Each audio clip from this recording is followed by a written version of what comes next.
It's not worrying about the future. It's not dissecting the past. It's being in the present. And it's learning how to awaken that spirit man, spirit woman, whatever you want to call it, Holy Spirit, that peace, that eternal, incredible peace in us, waking that up on a daily basis and saying, I want you to be in charge.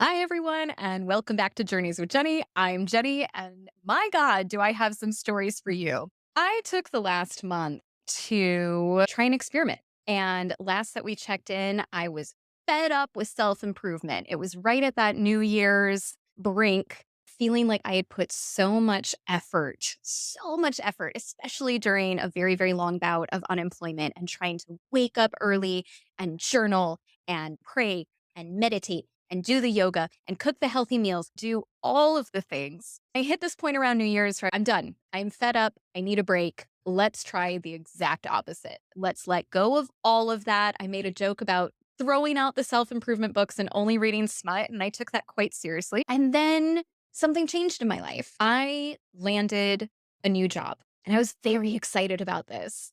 I was sick of the unknown. I was sick of the insecurity that comes with the unknown. It felt like a really good fit, and I was ready to dive in 100%.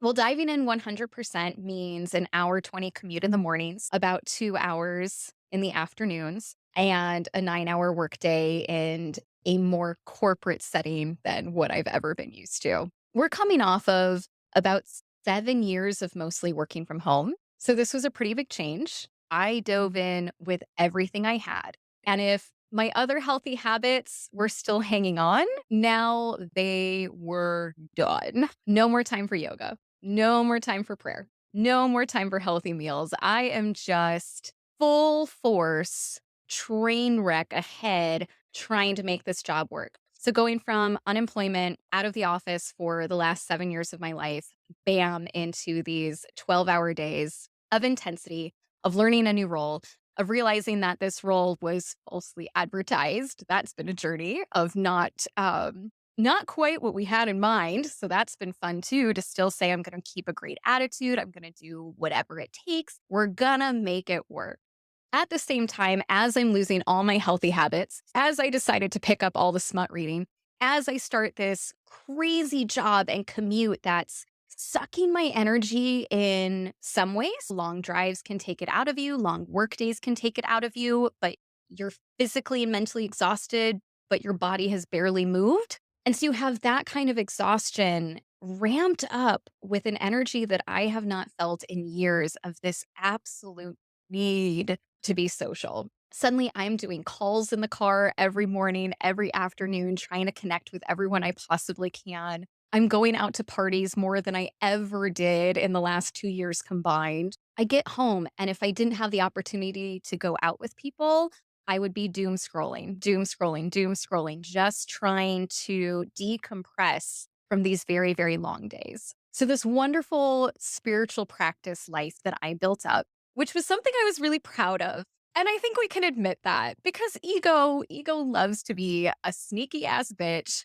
And she's in there. And I was really proud of the things I had done while also being fed up with it because I wasn't seeing the results. I was frustrated. I wasn't getting what I wanted in my life. I wasn't getting the job. I wasn't getting the security. I was going through this moment of feeling, why am I working so hard? Is my focus in the wrong area? So guys, I went on this journey and now I'm coming back still in the middle of all of that, but kind of shouting back from the other side to tell you what my reaction's been and what I've learned. One is I know there's no way I can be alone in having a massive life change. There's got to be a ton of us out there when something goes from 0 to 100 really, really quickly and you feel uprooted.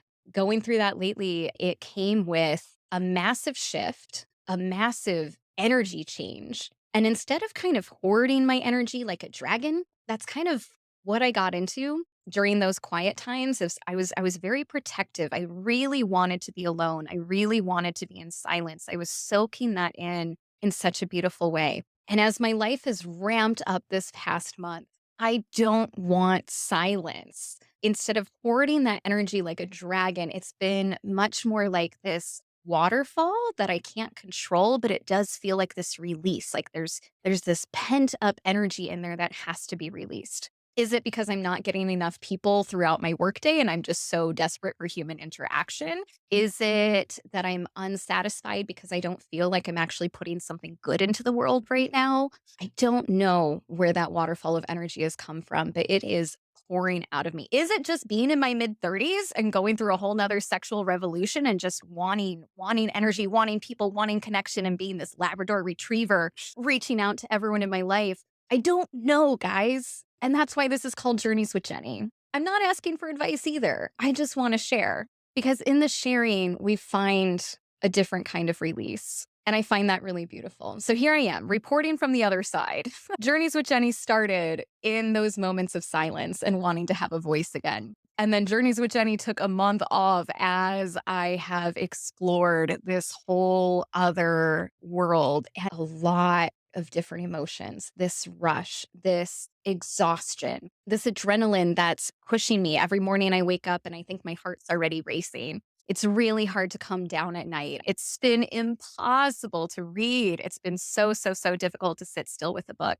It's been really difficult to get back into a yoga practice. It's taken a massive effort to pray or meditate or do my practice, which is centering prayer, a combination of both. And so, for all of you out there who have been living this very hurried, rush lifestyle for much longer than I have, and I'm just coming in, like entering the lane, and you're all kind of laughing at me now and saying, yeah, girl, like it's been this way this whole time. I feel very lucky that I haven't had to live this way for a long time. So, massively grateful.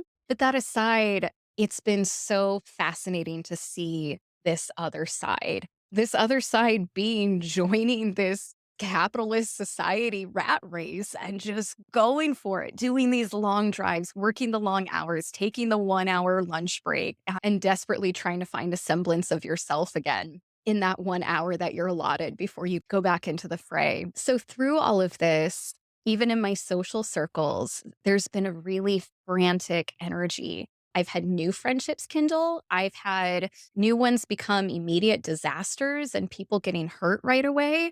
It has been a wild month, my friends. I feel like when I do experiments, I get in trouble really quickly. My brother was able to sneak out of the house for years without ever getting caught. And the one night I ever did it in high school, I got caught immediately. It caused a big scene. It was a disaster. So I think there is something about being jinxed that when I try to play with fire, I get burned really fast. It doesn't take years for me to learn my lesson. It's usually pretty quick. And I'm a little disappointed by that. I wish I could be a little bit more free and not live those consequences for at least a little bit longer. But what I have found, and even in this month, I have seen really interesting. I will use the word consequences. Consequences don't necessarily have to be bad, but they are results of your actions. I am seeing that play out in real time as I've made these choices, as I've stepped away from my healthy habits, and as I've just let the roller coaster take me on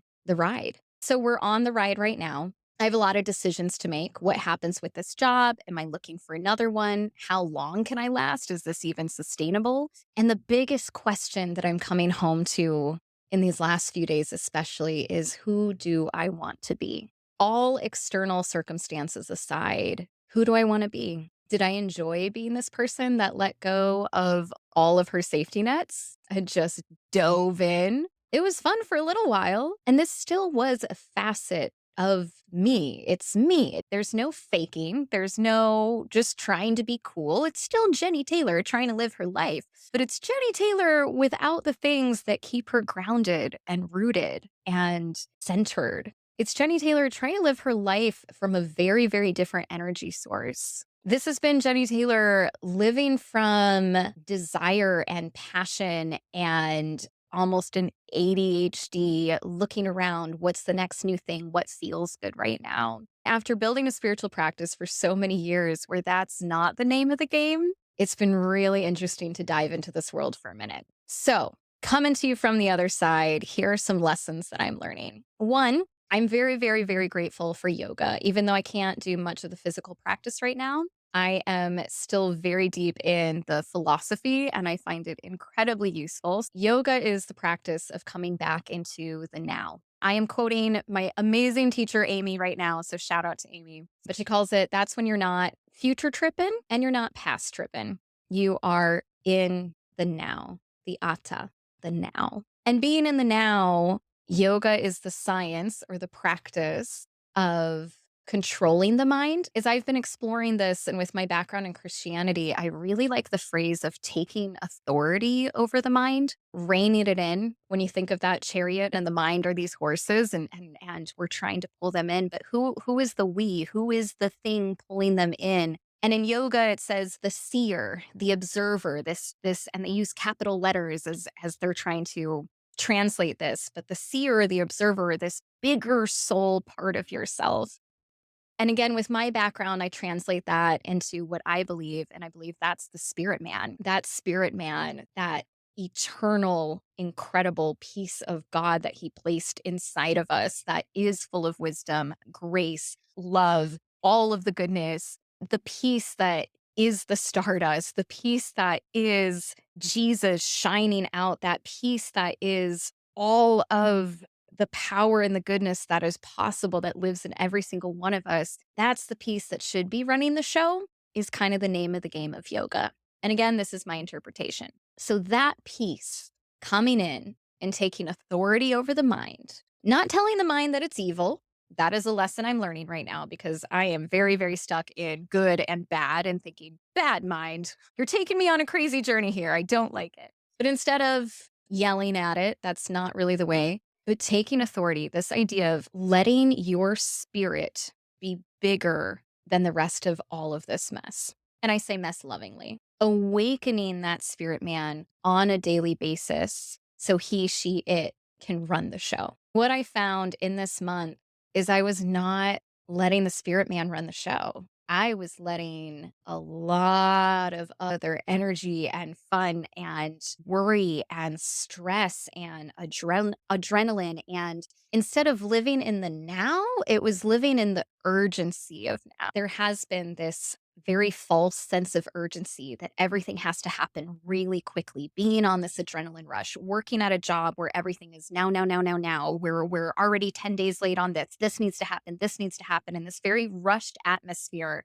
So carrying that into my life and my energy and realizing that I have lost in that urgency of the now, I've lost that presence, that presentness of now, that in this moment we are safe, we're good, and everything's okay. So in this science of yoga, I love these reminders that it's about being in the present. It's not worrying about the future. It's not dissecting the past. It's being in the present. And it's learning how to awaken that spirit man, spirit woman, whatever you want to call it, Holy Spirit, that peace, that eternal, incredible peace in us, waking that up on a daily basis and saying, I want you to be in charge. In Christianity, they interpret this just a little bit differently, but I do believe it's the same idea where you're going to God and you're surrendering and you're saying, Jesus Christ, be Lord over my life today. I see them as the same. Some of you may not, but I do. I see that peace, that soul, that Holy Spirit, and saying you are in charge and all the rest isn't. And what I really like about this yoga philosophy is it comes in with the importance of knowing the roles you play in your life.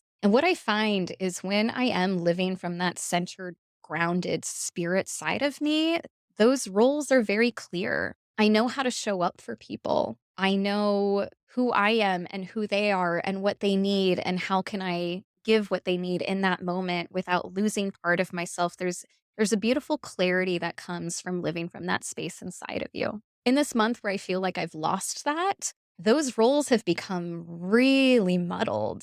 It's become about my needs. What do I need from this person right now? What kind of attention am I looking for? What's important to me? It's coming from a very, very different space. So these have been lessons, my friends. These are lessons that I've had to learn really quickly in 1 month. In 1 month, I am watching this. I won't call it a train wreck. It hasn't been a train wreck, but it has been a vastly different experience letting go of the things that keep me rooted and kind of going with this crazy flow and seeing where it takes me. Now, good takeaways. I like being more social. I love connecting with people. I don't like the adrenaline rush, but I do love having more energy. The good takeaway is instead of being so focused on myself, I've been really focused on connecting with other people. And that's been a joy. That's been really fun. I think that was the downfall and something that came up in my last episode when I was getting really sick of the self improvement that there was an imbalance on how focused my eyes were turned inward on myself and not just on myself, but on my faults and my failures. So being able to let go of that I haven't been focused on me at all was kind of good. So I am really curious to see what this balance is going to be. How can I come back into centeredness and presentness without it adding on, oh my God, I need to examine Jenni Taylor and all the ways that she's failed today. Another part that I've really enjoyed is living the human experience. You guys might think I'm nuts, and I probably am, and talk to me in another month. But for this month, there has been a great amount of joy in being stuck in traffic for hours at a time because it's just so human. It's just so human. It has to be funny. I don't even know how have words for it. Maybe it's my dramatic self, but I love participating. It feels like I'm an actress getting ready for a role, and I'm like, oh, today I'm going to be human. Let me get in my car and let me get stuck in traffic for 2 hours. And I don't know what it is. And yes, I am already sick of it, and it does drain me, but there is a huge sense of humor and joy in having this very human experience. And when you look around on the road, on the 405, in the morning, in the afternoon, and all of these people in their cars, and everyone living their lives, and everyone on their road to somewhere, and knowing all the millions of cars around the world, and everyone else stuck in traffic. And I think about Delhi, and I think about Shanghai, and I think about all these places I've been in my life. And just there is something so fascinating about being in a car, which I never wanted to drive. I don't know if you guys know that, but I put it off for years and years and years and learned how to drive 2 years ago. Did not enjoy the experience. So the fact that I'm saying this is a really big deal. But there's something about getting in the car, catching the last bit of sunlight, and then going through sunset and getting home when it's dark and going through this process and thinking about, wow, I am one of millions right now who are all going through this same thing. And I can't help but think, how are they feeling in their cars? What are they going through? What kind of phone conversations are they having? What audiobooks are they listening to? What stream of consciousness is going through for them right now? What grief have they just experienced? And I can't help but think about being surrounded by this stream of humanity going along at a snail's pace at 2 miles per hour. And I really hope I never lose that. I hope even if I need to stick with this job or this crazy commute, that I don't lose that sense of wonder. I don't want to lose my absolute love for the human beings around me. Anyone who's listening, I would love if you're sending the good vibes, the prayers, all the things that I really do end up where I'm supposed to be, that I can give more to my community than what I'm currently doing, that there is a different sense of joy and purpose that I would really like to experience this year. But that being said, even if the externals don't change, what I am working on is how to come home to myself, how to balance this massive shift in energy, and remembering what kind of person I want to be and how can I show up that way still on a daily basis at my job, at home, in the relationships in my life. Who do I want to be? And I've always wanted to be more than anything. I've wanted to be wise. And so I want to come back home to that wisdom. I want to be a light in this world. So thank you for joining Journeys with Jenni.